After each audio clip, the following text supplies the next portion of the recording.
ଭଗବାନ ମାଗିଛନ୍ତି ବେଲାଳ ସେନଙ୍କୁ କହିଲେ ତୋ ମୁଣ୍ଡଟା ମୋର ଦରକାର। କହିଲେ ପ୍ରଭୁ ମୁଣ୍ଡଟା ମୁଁ ଦେଇଦେବି, ମୋର ମନରେ ଦୁଃଖ ନାହିଁ। ନା ନା ମୋର ଆଶା ଆକାଂକ୍ଷା ଆପଣ ଯାହା ମାଗିବେ ମୁଁ ସବୁ ଦେବି। ଏ ଚର୍ମଚକ୍ଷୁରେ ଆପଣଙ୍କର ଦିବ୍ୟ ରୂପ ଦେଖି ସାରିଲା ପରେ ହୁଏତ ଆଉ ଏ ମନ ଭିତରେ କିଛି ଆଶା ନାହିଁ, କିନ୍ତୁ ଗୋଟିଏ ଦୟା ମତେ କରିବ। ଆପଣଙ୍କ ପାଦ ପାଖରେ ମୋର ଗୋଟିଏ ଅଳି। ନା ମଉସା ସେ ଅଳିଟା କଣ? କହିଲା ଏତିକି କରୁଣା ମତେ ଥିବ ମହାବାହୁ ଏବେ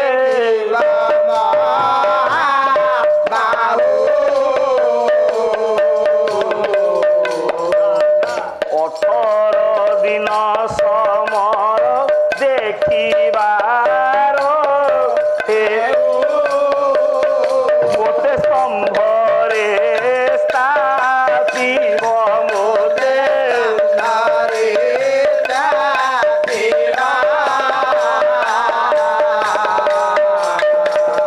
କେତେ ଦିନ ଯାଏ ଘଟେ ପରାଣ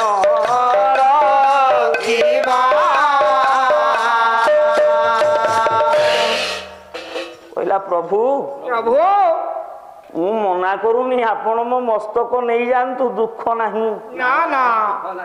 କିନ୍ତୁ ଯୋଉ 18 ଦିନ ଯୁଦ୍ଧ ହବ ସେଇ ଯୁଦ୍ଧର ମୁଁ ରହିବି ପ୍ରମାଣ ପ୍ରତ୍ୟକ୍ଷଦର୍ଶୀ। ମତେ ସ୍ତମ୍ଭ ଉପରେ ସ୍ଥାପନ କରିବ। ନିଜ ହାତରେ ମସ୍ତକକୁ କାଟି ଅର୍ପଣ କରିଦେଇଛି ବେଲାଳ ସେନ। ବିନା ଗଣ୍ଡିରେ ଗୋଟାଏ ମସ୍ତକ ବଞ୍ଚିବାଟା ମଉସା ସମ୍ଭବ? ନା ନା ନା ନା ନା ଯାହାର ତଳକୁ ଇଏ ଗଣ୍ଡିଟା ନାହିଁ, ଗୋଟାଏ ମସ୍ତକ କାଟି ନେଇ ଖମ୍ବ ଉପରେ ଥୋଇଦେଲେ ସେଟା ବଞ୍ଚିବ? ନା ନା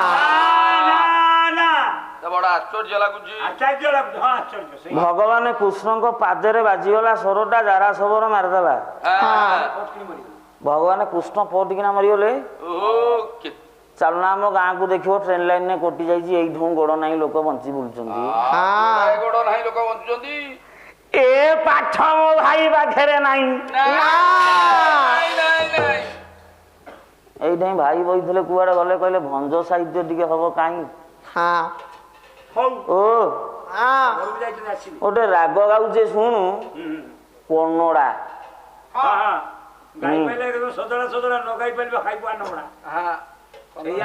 ଇଏ ଜଗତ ଭିତରେ କେତେଟା କଥା ଅସମ୍ଭବ। କହିଲା 17 ଭୋଗ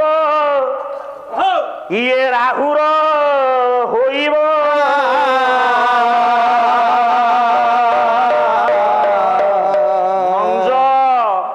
ଖଞ୍ଜରେ ଲେଖା ଇଏ ଚିର ସ୍ଥିର ହେବା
ଯାକ କିଛି ନାହିଁ।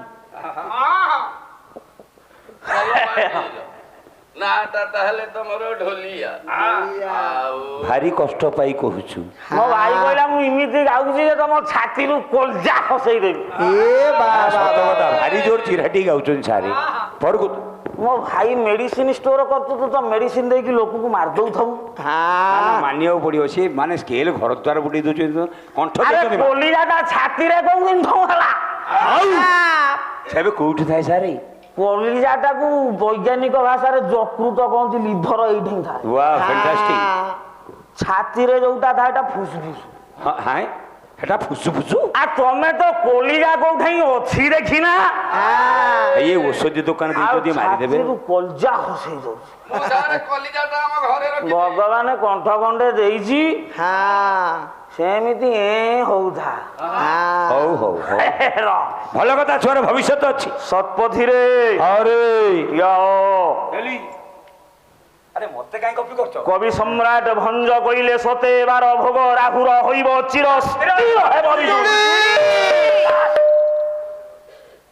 ରାହୁର କୋଉଠି ଗୋଟେ ବାର ହେଲାଣି? ବିଜୁଳି କୋଉ ଦିନ ଆକାଶରେ ସ୍ଥିର ହେଲାଣି? ସିନ୍ଧୁ ବୋଇଲେ ସମୁଦ୍ର ବାଲିକୁ କେହି କେବେ ଗଣି ପାରିଲେଣି? ସୁନା ଫୁଲ କେବେ ସୁଗନ୍ଧିତ ହେଲାଣି? ତେଲ ଢାଳିଲେ ବାସିବ। ଆଉ କୋଟା ମୁଣ୍ଡଟା କେମିତି ବଞ୍ଚିଲା ବା? ସାଇନ୍ସ କଥାଟା ମୁଣ୍ଡକୁ ନିଅ। ବଞ୍ଚିବାର କାରଣ କଣ? ଅବଜେକ୍ସନ ସାର୍ ବଞ୍ଚିଲା କେମିତି? ଆଉ ବୋଧେ ଭଞ୍ଜ ସାହିତ୍ୟ ଖାଲି ଭଞ୍ଜଟା ହିଁ ଜାଣ। ହଁ ଗାଡିଆଣ ଯେତେ ଖର୍ଚ୍ଚ ହବ ମୁଁ ଦେବି। ଟଙ୍କାର ଖର୍ଚ୍ଚ ଗାଡିଆରେ ବିରାଡି ଖାଉଛନ୍ତି ମୋ ଟଙ୍କା ଗୁଡାକ କହେନି। ଗୋଟା ମାଛ କାତି ହେଇଥିବ। ମାଛ କାତି ଗୁରା କହୁଛ ତମେ ଟଙ୍କା? ମିଶ୍ର ଘର ବାହାଘର ଏଇଠିକା ଆଉଛି। ଆଉ ବୋଧେ ଭଞ୍ଜ ସାହିତ୍ୟ ଗାଡିଆଣ ଖାଲି ଭଞ୍ଜ ଯଦି ସେ ଭଞ୍ଜ ଆସିବେ ନା। ଯାହା ଅଛି ଆଜି ଖୋଲି ଦେଖାଯାଉ। କାଲିକା ମିଶ୍ର ଖନି କାଲିକା ପଳେଇବା କଣ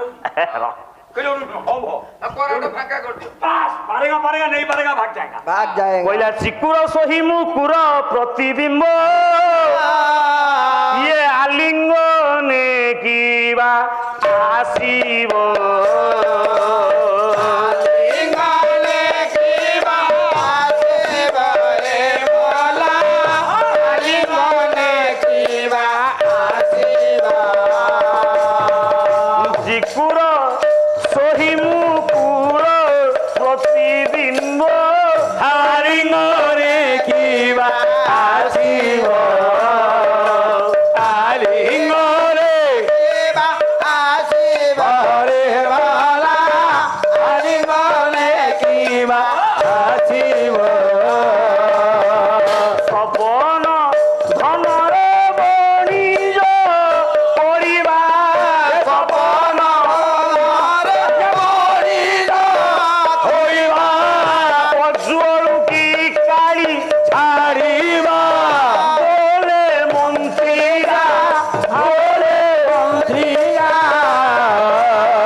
ସତ୍ପଥିରେ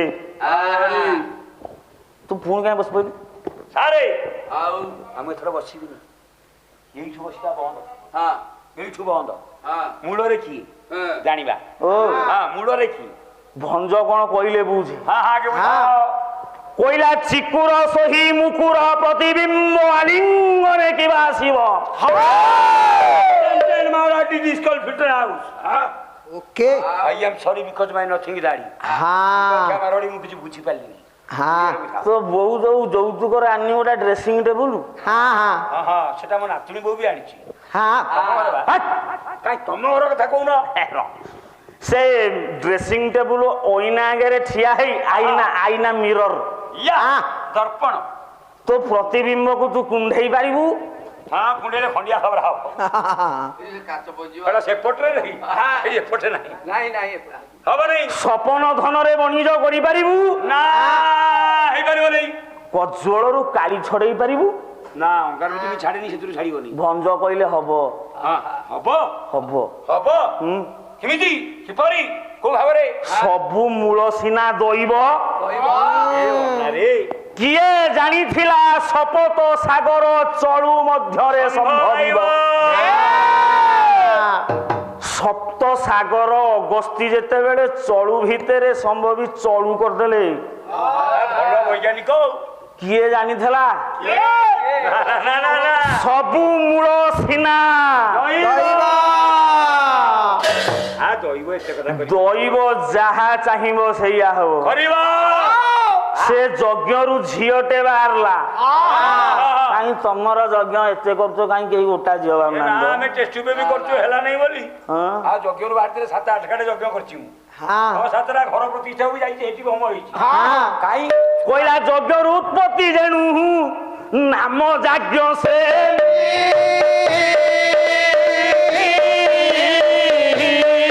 ସଭାରେ ବିବସ୍ତ୍ର କୋରାଇ ଛୁଆ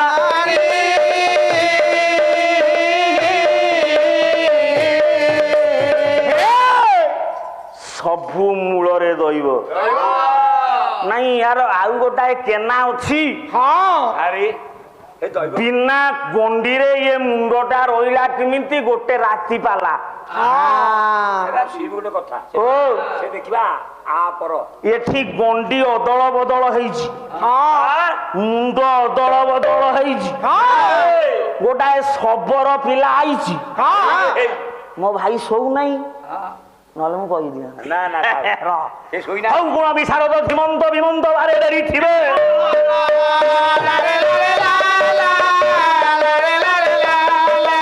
ଓଧେ ଓଧେ ମଞ୍ଚେ ଯାହା ଆଲୋଚନ ହେବ ହରି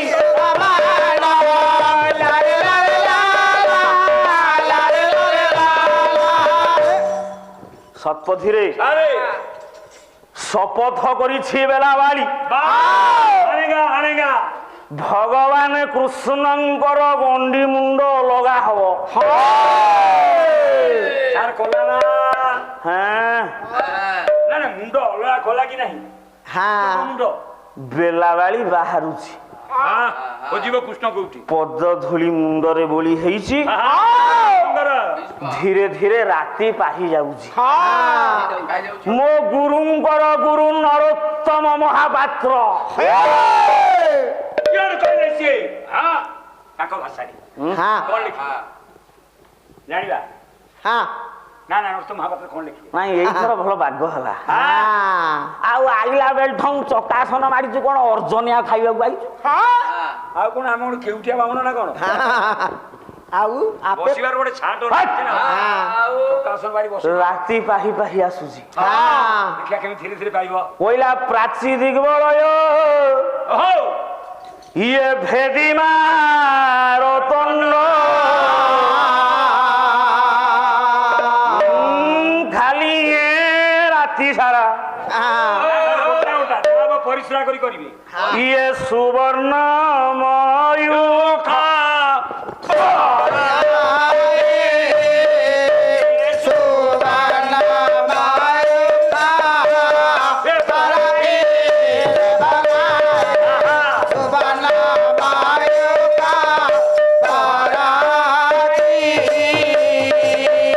ଉଠିଲେ ସେ ଗାଳେ ସୁନୀର ଅମରେ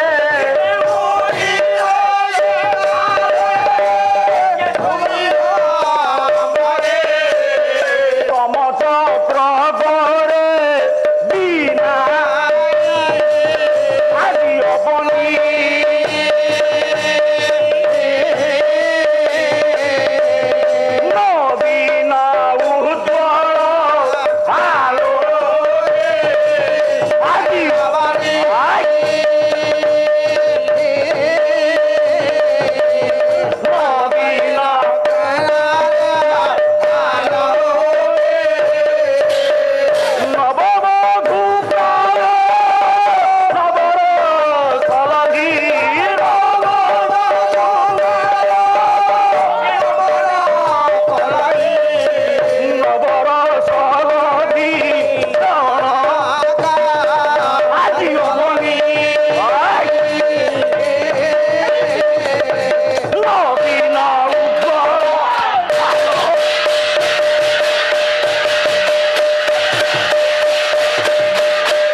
ଛାପ ଢୋକି ଦେ ଛାପ ଢୋକି ଦେ ତୁ କାହିଁକି ମିଛ ହଉଛୁ ନା ମୁଁ ଆଉ ହଉଛି କୋଉଠି ମତେ ହବାକୁ ସମୟ କୋଉଠି ଦଉଛନ୍ତି ସେ ଟିକେ ହୁଅନ୍ତା କିରେ ରାତିଟା ପାଇବ ଏ ବାଗେଇ ପାଇବ ରାତିଟା ବାଗେଇକି ପାଇଲା ଭଳିଆ ପାଇବ ଛାଡ଼ କେମିତି ପାଇବ ଆଜୀବ ଧନ ହେ ପ୍ରାଣ ଧନ ହେ କର ଧରୁଛି କର ସେଟା ସ୍ୱାମୀ ସ୍ତ୍ରୀ ଶୋଇଥିଲା ବେଳେ ରାତି ପାଏ ସେଟା ତାର କୋଉଠି ପାଇଲା ତମେ ଯୋଉଠି ଘୋଷ ତ ଲଗେଇଦେବି ଆଉ ହଉ ହଉ ରହ ଧୀରେ ଧୀରେ ମାର ପ୍ରାଚୀ ଦିଗ୍ବଳୟ ଭେଦି ମାରତଣ୍ଡ ପ୍ରାଚୀ ଦିଗ୍ବଳୟ ମାର୍ତଣ୍ଡ ବୋଇଲେ ସୂର୍ଯ୍ୟ ମାର୍ତଣ୍ଡ ଭୈରବ ଆମେ ପୂଜା କଲା ବେଳେ ପଢନ୍ତି ସିଏ ଇଏ ଜାଣିନାହାନ୍ତି ତାକୁ ନା ସେ କର୍ମାଣିଆ ଓମ ମାଙ୍ଗଙ୍ଗୁଷ୍ଠାଭ୍ୟାଙ୍ଗ ନମଃ ଉତ୍ତଙ୍ଗ ତର୍ଜନିଭ୍ୟଙ୍ଗ ସ୍ୱାହା ତଙ୍ଗ ମଧ୍ୟମାଙ୍ଗ ଔଷଧ ଭୈଂ ଅନାମିକା ଭ୍ୟାଙ୍ଗ ହୁଂ ରଂ କବଚାୟ ଔଷଧ ବଂ କରତଳ କରପୁଷ୍ଟାୟ ଅସ୍ତ୍ରାୟ ଫଟ ଇଆଡେ ଇଏ ଜଣା ଯାଉଛି ଆପଣ କାନ୍ଦୁଥିବେ ସେ କାମ ଜାଣିନାହିଁ ସେ ଔଷଧ ଦେଇ ମାରୁଛନ୍ତି ଆଉ ସେ ଔଷଧ ମାରୁଛନ୍ତି ତମେ ପୁରା ଦଦବାରୁ ଇଏ କଳି ଯୁଗରେ ଯୋଡିଏ ବୃତ୍ତି ବାଲା ଜୋରରେ ବଢିବେ ରାମ କହିନଥିଲେ କଣ କହିଲେ କଳି ଯୁଗରେ ମୋ ରାମ ରାଜ୍ୟରେ ଯୋଉଟା ଚାଲୁନାହିଁ ସେଇଟା କଳି ଯୁଗରେ ଜୋରରେ ଚାଲିବ ଗୋଟେ ଔଷଧ ବେପାରୀ ଆଉ ଗୋଟେ ହଉଛନ୍ତି ଓକିଲ ଏ କଳି ଯୁଗରେ ଏଇ ବଢନ୍ତି ମାତ୍ରା ଅଧିକ ଆଉ ତିନି ଜାଗାରେ 300 ମାର୍ତଣ୍ଡ ଭୈରବ ବୋଇଲେ ସୂର୍ଯ୍ୟ ବାଳ ସୂର୍ଯ୍ୟ ପ୍ରାଚୀ ଦିଗ୍ବଳୟ ପୂର୍ବ ଦିଗ୍ବଳୟକୁ ଭେଦି ତମ ଚକ୍ରକୁ ନିଜର ସେ ସୁନେଲି ରଙ୍ଗର କିରଣରେ ବିନାଶ କରିଛନ୍ତି